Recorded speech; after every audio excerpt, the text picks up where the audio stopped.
is this one shot? Yeah, no, live. Are we ready to go? Hello, everybody. This is Bia Labate. I am in City Council in Oakland, San Francisco, California. We are here in this beautiful building. We can check out a little bit the surroundings. There are some people starting to gather around. We're waiting for this public hearing. We have Kufi Kitty as our cameraman, and I'm here with Carlos Plazola. It's my pleasure to be with him. He's the son of an hereditario, that is people who occupy land in Mexico, and there's a whole history behind it. And he's a Mexican-American binational citizen, bilingual, and it's a pleasure to me as a Latin sister to him and a person who lived in Mexico to be here, because the U.S. is also Latin. There's space for all of us here, and we are all part of this. So we are in San Francisco, and we're talking about something very pioneering that is happening here. So thank you, Carlos, for being here with us. Happy to be here. Thank you. I'm excited. Big night tonight. So why don't you tell us a little bit about who are you and what we're doing here? Carlos Plazola, as you mentioned. I'm an Oakland resident. Been here since 1998. Love this town, and it's very exciting that we could become the second city in the U.S. to pass decriminalization on not just mushrooms, as they did in Denver, but all entheogenic plants and fungi that are on Schedule 1 list that never should have been put on Schedule 1.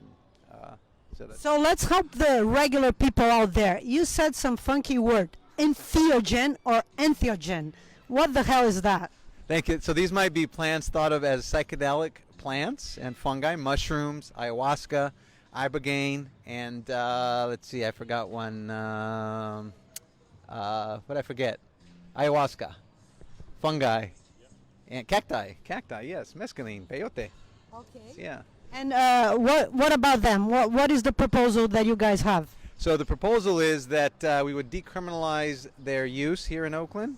So if you're a teacher or a facilitator, a practitioner of these plants, a user of these plants for healing purposes or whatever your purpose, that you would not be arrested. We would decriminalize or deprioritize arrest and investigation of anyone with these plants. And the way we're looking at this whole thing is that in the same way that I can grow oranges, and I have this big, beautiful orange tree in my front yard, and I can grow oranges, and I can turn those oranges into orange juice, and I can share it with my friends, like you, then I can also do that with my mushrooms. If I choose to grow mushrooms, or if I choose to grow the plants that would become ayahuasca, I can grow those, and I can do whatever I want with them, as long as I'm not engaging in activities that would be governed by commerce laws, by taxation laws, because I'm looking to do with these plants the same thing I would do with my oranges.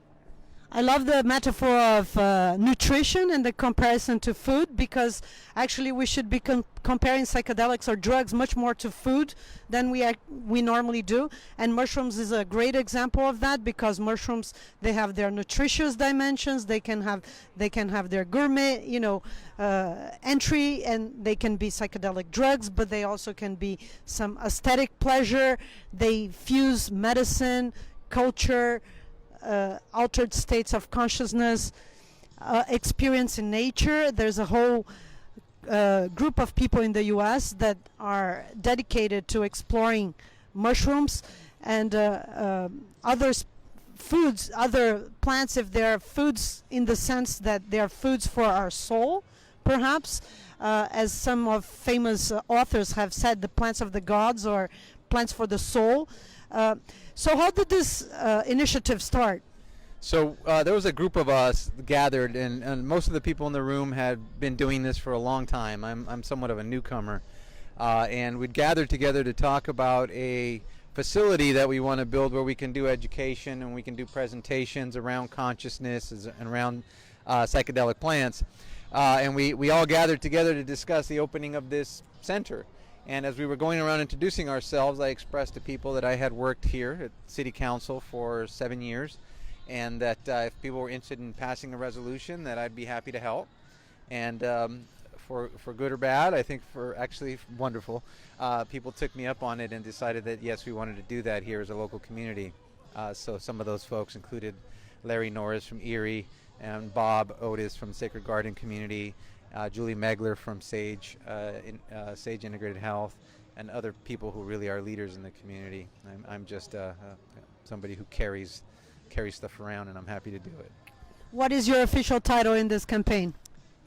My title, so I'm the chair of the Decriminalize Nature Oakland group, and I'm honored to do that.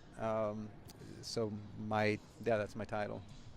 Okay, I want to congratulate you guys. I think, a lot of people felt like you. I know dozens of people that feel like that. I particularly feel like that too, that there's something wrong with the current legislation, that the current Schedule 1, references, they don't match any scientific criteria or any reasonable perspective. And it's just a, historical burden that has been put upon us and has been running without criticism for way too long. So I think it's great local initiatives that look to challenge this state of affairs. And can you just guide us through what is going to happen next here and what we're doing in this big fancy building right now? So the Public Safety Committee, which is a committee of the Oakland City Council, is meeting tonight, and we are agenda item number 8. They'll be hearing from the community, which will be given an opportunity to speak their truths and their positions to the council committee. If they pass it tonight with a vote of at least 3 members, we hope it's unanimous, but if 3 of them vote to pass it on to the full council, then hopefully within the next 3 weeks it would come to the full council for a full vote of all 8 members of the council. If we can get at least 5 of the 8, we hope to get all council member support, but if we can get at least 5 of the 8, then it would pass, and we only need 1 pass through the council for it to become an official resolution. And that would start the process of rewriting our legislation to deprioritize the enforcement or the arrests associated with these plants and fungi. So let me see if I get it right. You have 8 council members in total, yes. And today we need 3 yes. That's right.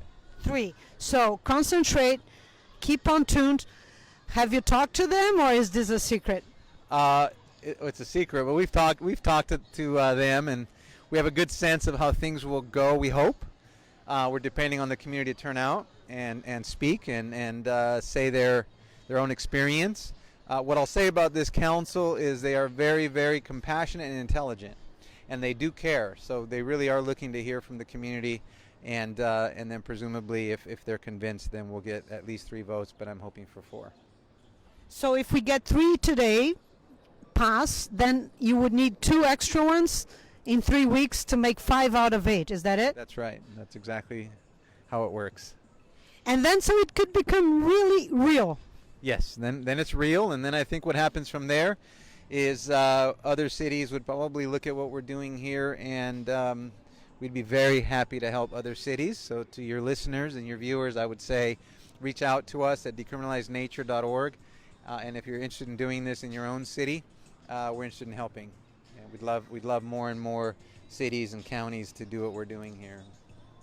I agree. I signed to that as well. We, the Council for the Protection of Sacred Plants in the Chacruna Institute of Psychedelic Plant Medicines, we're supporting this initiative. We have also support the Decriminalize initiative in Denver. Maybe you saw a live interview from me from over there too.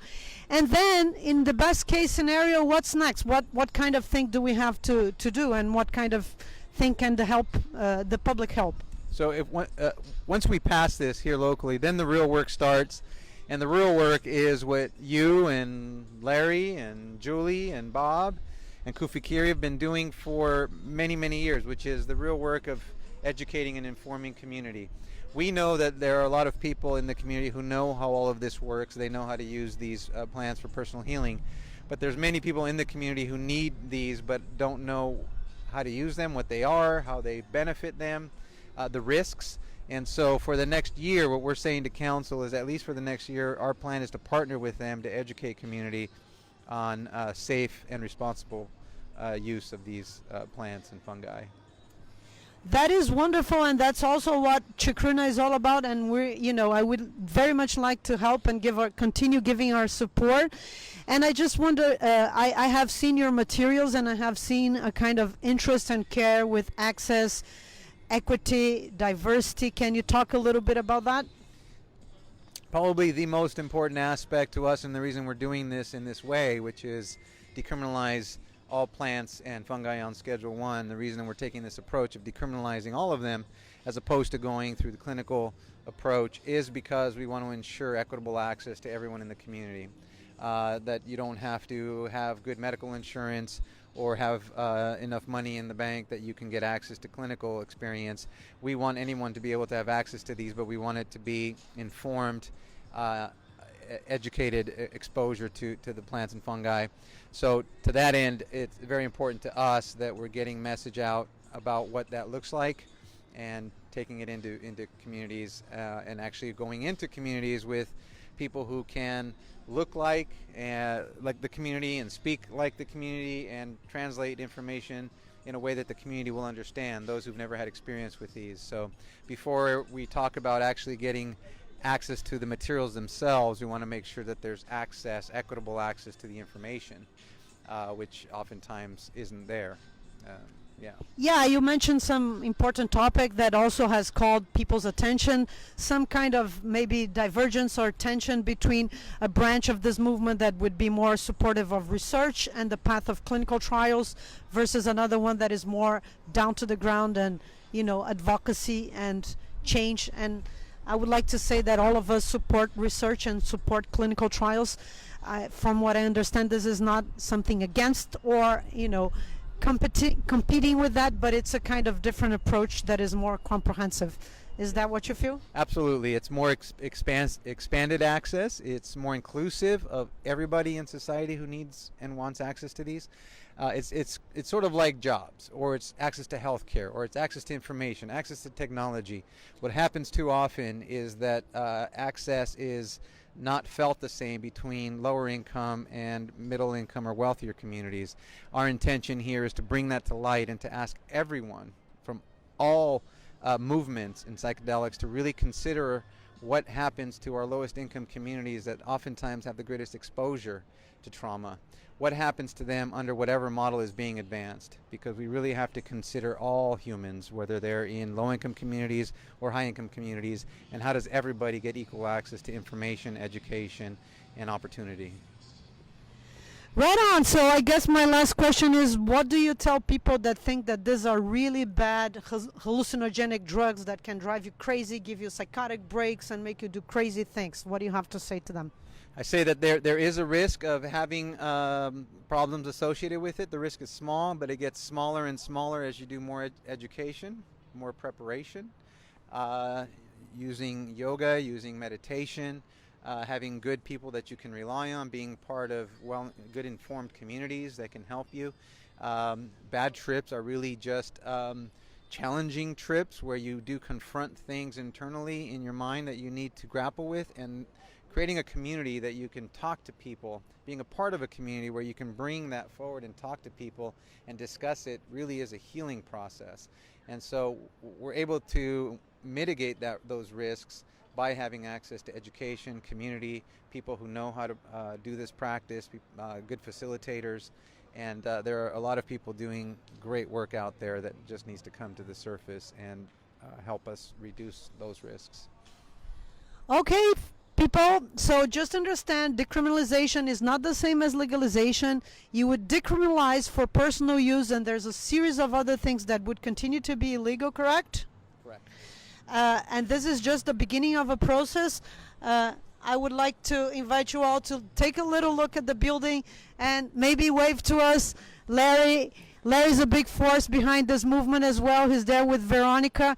And this, to me, in my Brazilian blood, feel a little bit like a, expectation of a soccer match to see what is the result and what is coming out of it.